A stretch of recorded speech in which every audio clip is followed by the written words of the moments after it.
TV Câmara, 10 anos da TV do Povo de Natal. Olá, começa agora o programa Direto ao Ponto. E o assunto de hoje é muito interessante. Vamos falar sobre filosofia aplicada à prática. Diferente, né? Curioso.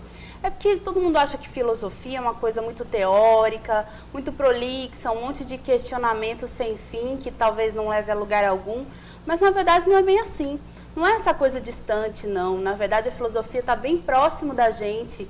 Está no nosso dia a dia, na nossa realidade, no nosso cotidiano. E quem está aqui com a gente hoje para falar sobre isso é Graziele Andrade, da Nova Acrópole. Tudo bem, Graziele? Tudo ótimo. Muito obrigada pelo convite, Tassiana. Seja bem-vinda. E a Nova Acrópole, ela é uma organização internacional que trabalha com filosofia. E aqui no Brasil ela existe há 30 anos. Aqui em Natal ela está há 10 anos, é isso? Exatamente. Qual a proposta, né, da Nova Acrópole? Então, a Nova Acrópole ela já nasceu 57 anos atrás, na Argentina, com uma proposta de trazer, ou resgatar, melhor dizendo, o conhecimento da filosofia para o mundo atual. Justamente por a gente perceber que existe uma necessidade muito grande da gente ter uma forma melhor de compreender a vida e percebendo também, principalmente olhando a situação ao nosso redor e vendo todas as dificuldades que o homem enfrenta, que acabam se manifestando na violência, na corrupção e também num grau de infelicidade que a gente percebe que o homem vive dentro dele. Então a filosofia ela vem com esse objetivo de resgatar esse conhecimento dos sábios da humanidade e trazer respostas bem práticas para buscar um grau de realização muito maior para o ser humano. Pois é, a gente vai falar sobre essa praticidade, né, da filosofia. E você é uma prova disso, né, Graziele? Você é psicóloga e já estuda há um bom tempo a filosofia. Isso. E já viu essas diferenças na sua vida prática. Sem dúvida, Tassiana. Eu estudo a filosofia na Nova Acrópole há 14 anos já. E fui me enamorando da filosofia. Interessante é que você vê que a filosofia ela é tão prática que ela desperta o interesse tanto de jovens, que a gente tem pessoas que entram na escola com 16, 17 anos de idade, até senhores e senhoras aposentados. A gente já teve alunos até com 70, 80 anos de idade na escola. E desde que eu entrei até hoje, eu fui compreendendo cada vez mais a vida com conhecimento filosófico e, para mim, o grau de realização que eu sinto hoje, de compreensão da vida, é infinitamente superior. Eu não abro mão disso por nada. Que legal, que interessante. E como é, Graziele, filosofia aplicada na prática, né? Para quem está assistindo a gente e não está entendendo ainda como isso é possível. Como a gente poderia observar a filosofia, o pensamento filosófico nas diversas áreas da nossa vida? É porque para que a gente possa se relacionar com as pessoas, se relacionar com o mundo, a gente sempre parte de ideias. Então, as minhas crenças ou os meus valores são os que vão definir a minha vida. Então, por exemplo, hoje a gente vive num mundo que a gente parece que precisa sempre estar estressado para que se resolva as coisas. Então, essa crença, essa visão de mundo faz com que agora tudo que a gente viva seja nessa correria. De sempre parece que a gente está sempre em busca de alguma coisa e nunca consegue realizar. Então, sempre essa sensação de ansiedade, de angústia diante de alguma coisa que muitas vezes a gente não sabe muito bem o que é. Então, a filosofia ela é para nos ajudar a entender a vida, para saber, bom, então para que a gente vive? Qual o sentido de tudo que a gente faz? Porque parece que a gente, desde que nasce, entra numa mecanicidade tão grande e parece que tem já um script todo pronto de tudo aquilo que a gente deveria fazer e viver. E como está tudo já bem prontinho, a gente não para pensar o porquê que a gente mais profundamente vive o que a gente vive, o porquê que a gente trabalha, o porquê que a gente estuda, o porquê das relações humanas, o porquê da sociedade. Então, se a gente está num momento histórico que é difícil e que os valores estão todos muito invertidos, a gente acaba, sem querer, vivendo em nome dessa realidade, com esses princípios ou com esses valores invertidos e não sabe por que a gente não consegue ter um grau de realização.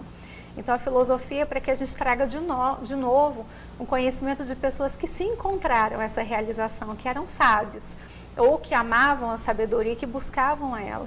Então, encontravam no seu dia a dia, na forma de se relacionar com a vida, com a sociedade, com a história, ideias que podiam fazer com que eles se relacionassem melhor, com mais sabedoria, diante de tantas aventuras, diante de tantas dificuldades e desafios cotidianos. E você acha que essa visão que a gente tem hoje da filosofia, ela é um pouco distorcida ainda, ou as pessoas estão mais abertas a entender que a filosofia pode ser um mecanismo para se compreender a própria vida, e que é bom que se compreenda a própria vida, né? Porque para a gente não viver de uma maneira mecânica, a gente até daqui a pouco vai falar um pouquinho sobre padrões, que eu acho muito importante a gente salientar. Você acha que a forma que a filosofia é dada nas escolas? Olha, eu acho que tem mudado já um pouco a visão. Até um tempo atrás, eu diria talvez até uns 10, 15 anos atrás, a filosofia ela era realmente vista como algo que não tinha muito valor para a prática. Então a gente tem aquela imagem de que a gente pensa, mas não traz respostas para a vida, que filosofia é só para depois que a gente aposentar e não tiver nada importante para realizar. Mas de uma forma ou de outra eu tenho percebido mais nos meios de comunicação, em alguma literatura também que tem surgido, e eu não posso desconsiderar também a própria Nova Acrópole como escola de filosofia, que também já tem conseguido penetrar cada vez mais na sociedade, nos diversos setores de pessoas das mais diversas faixas etárias e áreas de trabalho que têm participado e também têm contribuído para a propagação e divulgação dessa nova forma de se ver a filosofia. É verdade, inclusive até na própria mídia, né? A gente vê programas como esse e também, mas principalmente, muito bem produzido. Eu gosto muito daquele programa também, que é o Café Filosófico, que é lá da CPFL, lá da minha terra, de Campinas, São Paulo. E é exibido na Cultura, de todo domingo. É muito interessante, levam pessoas assim ótimas para se discutir de diversos assuntos. E acho que a televisão deve participar desse processo, né, do pensamento crítico, né? Porque é um meio de comunicação de massa, né? Então ele atinge rapidamente um número muito grande de pessoas. E a televisão é uma formadora de opinião. Então, por isso a importância de um meio como esse programa para poder propagar essa nova visão da filosofia ou essa velha visão da filosofia, porque na verdade no passado sempre foi assim. Parece que de um tempo para cá que essa visão foi sendo distorcida. Pois é, já que a gente tocou no assunto pensamento crítico, as pessoas hoje têm preguiça de pensar? O que você observa? Olha, eu diria, eu nem sei se a gente poderia dizer que é uma preguiça consciente de pensar, mas eu acredito que nós nunca fomos educados ou formados, de fato, no exercício da reflexão.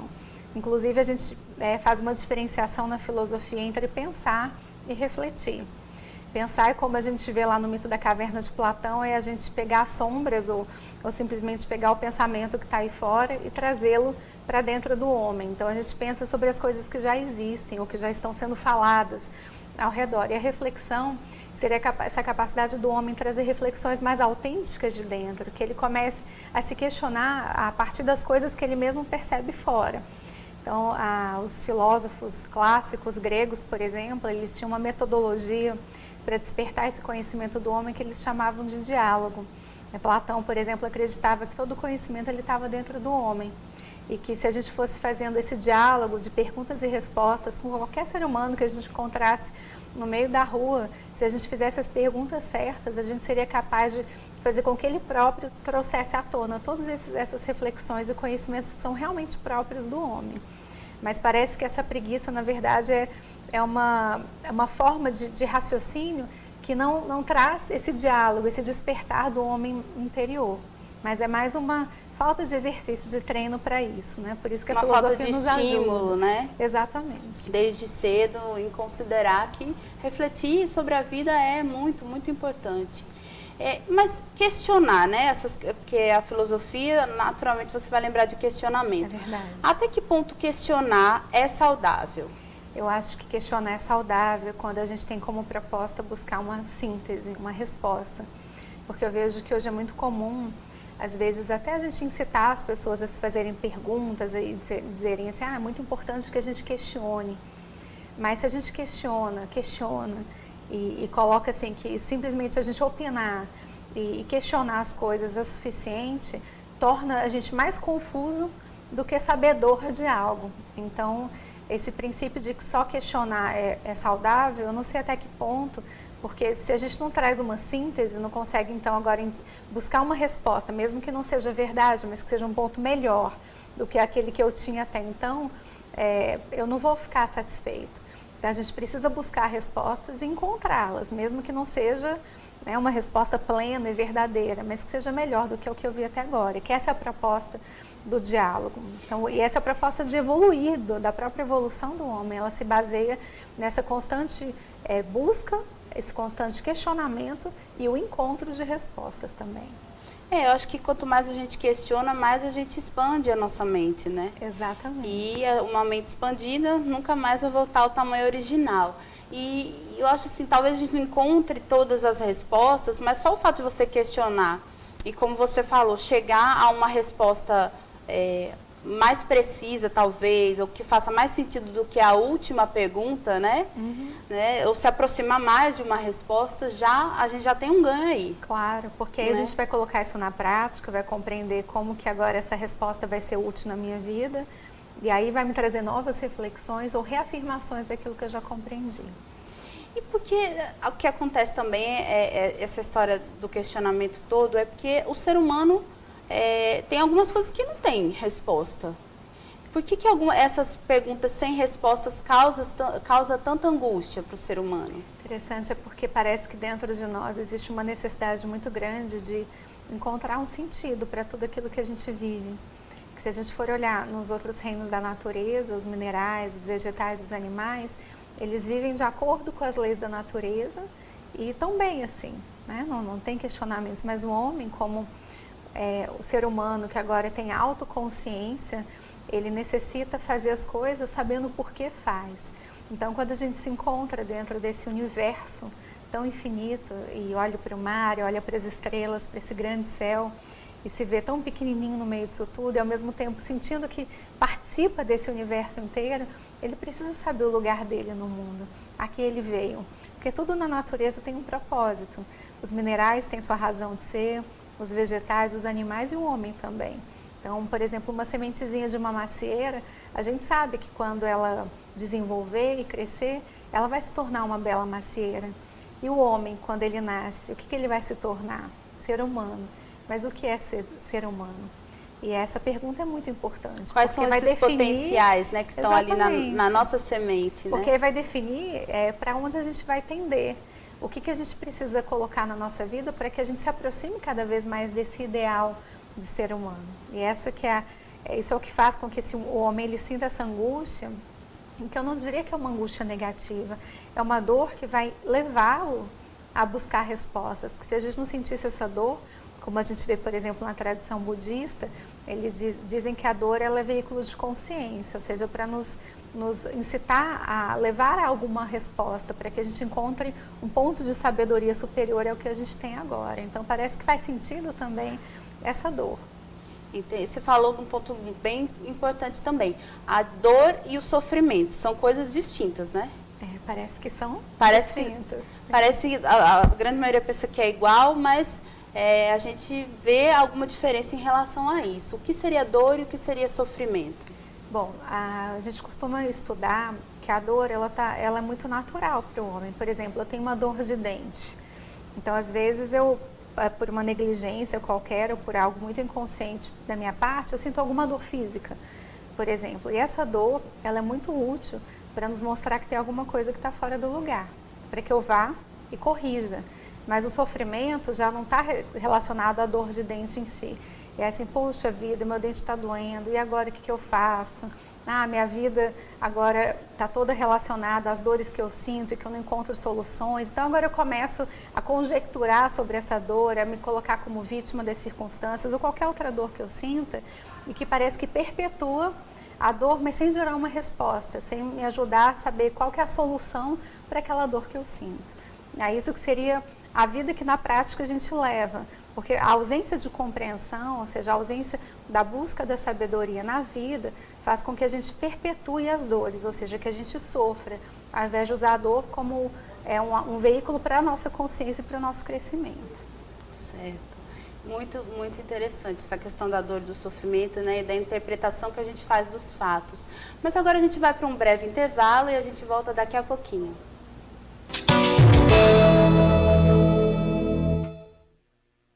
Nós somos os Químios e contamos com seu apoio para ajudar as crianças com câncer atendidas pelo GAC. Faça sua parte, doe. Juntos nós podemos vencer. GAC, Grupo de Apoio à Criança com Câncer. Ligue 4006-6800 e saiba como participar. Tela de Justiça.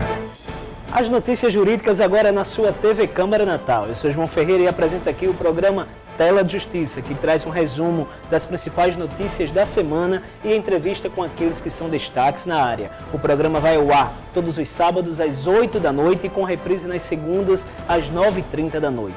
Para interagir com a gente, o e-mail é contato@jurinews.com.br. Conto com a sua participação no Tela de Justiça. Tela de Justiça. Fique em dia com os assuntos jurídicos. Você sabe o que ele faria se alguém o provocasse, xingando, ofendendo, chamando para a briga? Nada. Minha vida vale mais do que qualquer briga ou discussão.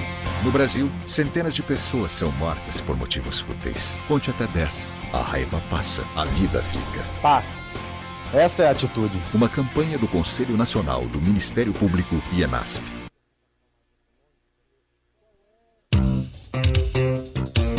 Olá, eu sou Danilo Sá e apresento aqui na TV Câmara o programa Pensando Bem, que vai ao ar toda segunda-feira às 8h30 da noite, com reprise aos sábados no mesmo horário. Para entrar em contato conosco, o nosso e-mail é danilo.sá@folha.com ou você pode interagir também pelo Twitter, @DaniloSá. Espero por vocês.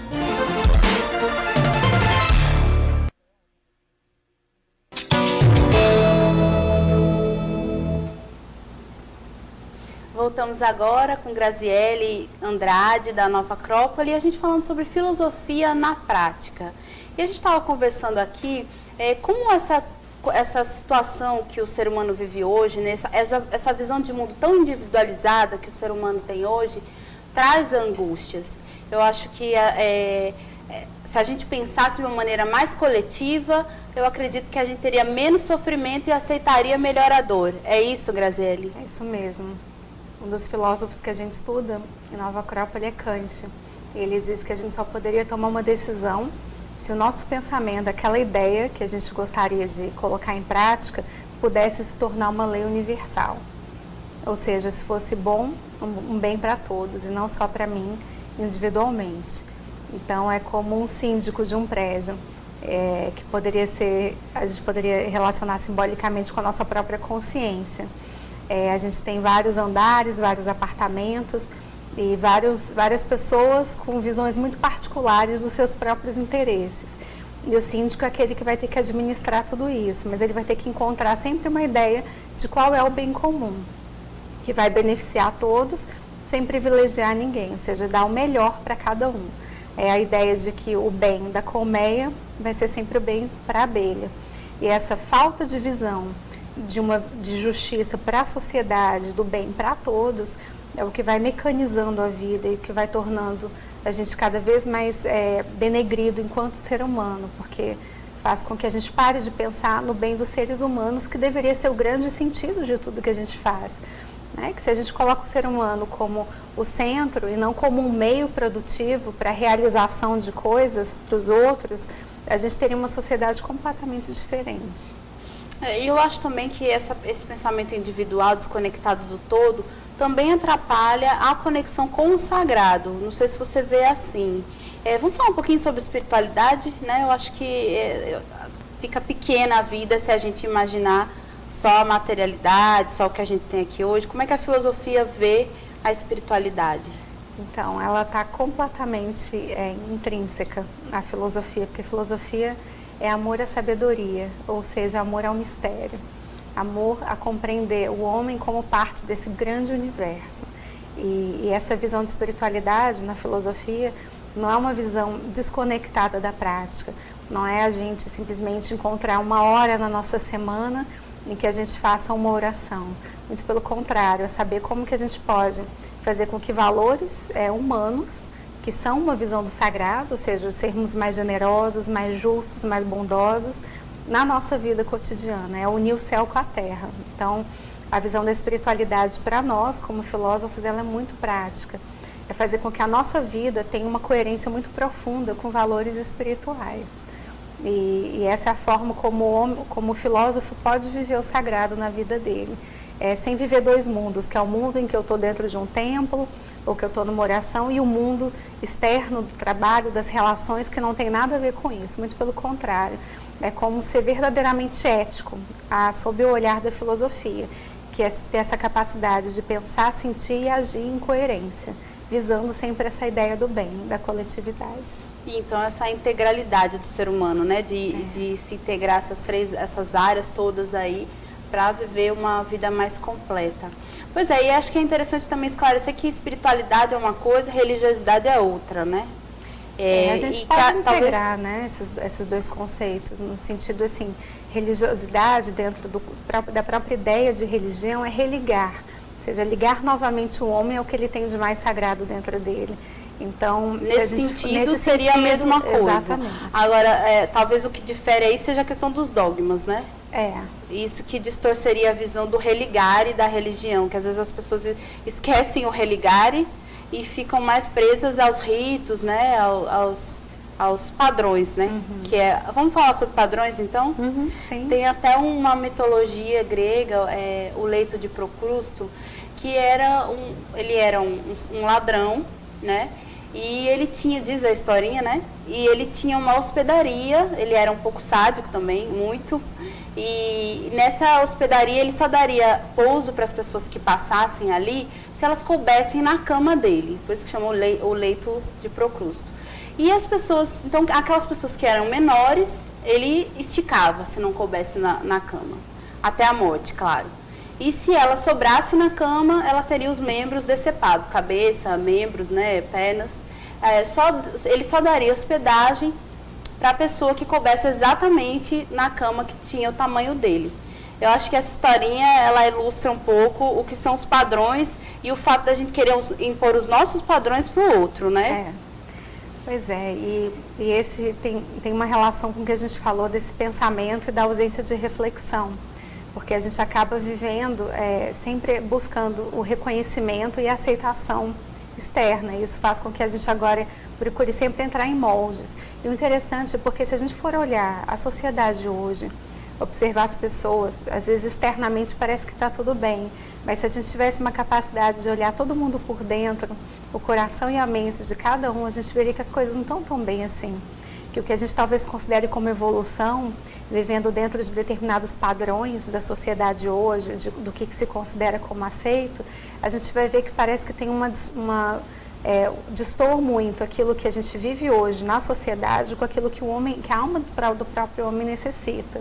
Por isso que a filosofia ela é tão essencial, para nos ajudar não a ficar reafirmando ou reforçando padrões, mas encontrar o que realmente é útil para que o homem floresça, né, de dentro para fora, e não que ele tente caber nesse leito que não corresponde àquilo que é próprio dele.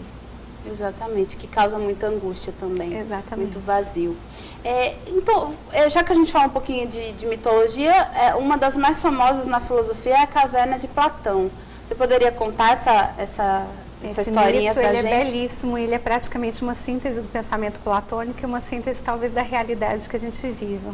Basicamente, ele conta a história de que existem homens que estão acorrentados dentro de uma caverna e eles só conseguem perceber as sombras que estão refletidas nessa caverna e falam sobre essas sombras, dialogam sobre ela, mas não percebem que estão dentro de uma caverna vendo sombras. Até que um homem começa a se incomodar com algo que não sabe bem o que é. Depois percebe que ele está acorrentado. Depois de muito esforço, ele consegue se desvencilhar dessas correntes e começa a caminhar dentro dessa caverna. E ele percebe que aquelas sombras, elas são projetadas por um fogo que está dentro da caverna e que ele projeta a imagem de homens e mulheres que estão carregando objetos e que aparecem, então, nessa parede da caverna. Então, percebe que é uma montagem do que Platão chama dos amos da caverna para garantir que os homens fiquem entretidos, olhando para as sombras. Até que ele consegue sair da caverna e perceber que existe uma luz do sol lá fora. E ele começa a ver as coisas ao redor dele iluminadas pela luz do sol. Ou seja, vendo as coisas exatamente como elas são. Só que, ao mesmo tempo que ele fica muito feliz e muito realizado com essa visão, ele se lembra de todos aqueles que permaneceram lá dentro. e tudo aquilo que eles estão perdendo com a possibilidade de ver as coisas iluminadas pela luz do sol. E por compaixão a esses homens, ele resolve voltar. E quando ele volta, ele se cega por um momento, porque estava num ambiente muito luminoso e é tudo muito escuro. Depois, quando ele consegue recobrar a visão, ele vai até esses homens e começa a alertá-los de que eles estão acorrentados dentro da caverna. Só que aí Platão diz que esses homens começam a dizer que ele é louco e podem até matá-lo, porque consideram que ele é que não está vendo nada.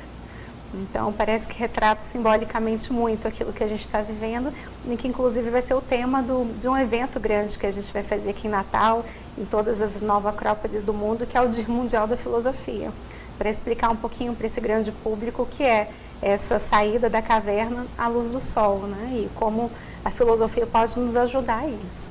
É realmente uma metáfora brilhante mesmo, né? Que fala sobre uma metáfora da vida, da evolução humana, desse fenômeno psicológico de quando você consegue se integrar, né, como ser humano, descobrir coisas novas e diferentes, você sente essa vontade de ajudar o outro, né, de contribuir com a coletividade. Mas para isso, para chegar nessa evolução, você precisa de um esforço, que foi o esforço dele de sair da caverna e ampliar a consciência, né? Então, eu acho esse mito da caverna uma metáfora da vida mesmo. E como essas pessoas que se aventuraram, decidiram se esforçar, a gente tem vários nomes no mundo, né, que agiram assim, que foram grandes exemplos. Os pensadores da filosofia, por exemplo, o próprio Cristo. Como eles foram mal interpretados, né? Quando eles voltaram, digamos assim, de fora da caverna para multiplicar esse saber para as outras pessoas que ainda se encontravam nas sombras, né? Exatamente. Agora me fala desse Dia da Filosofia. Vai ser quando? O que está programado? Então, a gente vai ter o Dia Mundial da Filosofia, comemoração, que é um dia promulgado pela Unesco, né? A 3ª quinta-feira do mês de novembro, mundialmente é o Dia da Filosofia. Então, existe uma grande comemoração mostrando como nós, como Nova Acrópole, como escola de filosofia, temos promulgado e propagado a filosofia no mundo.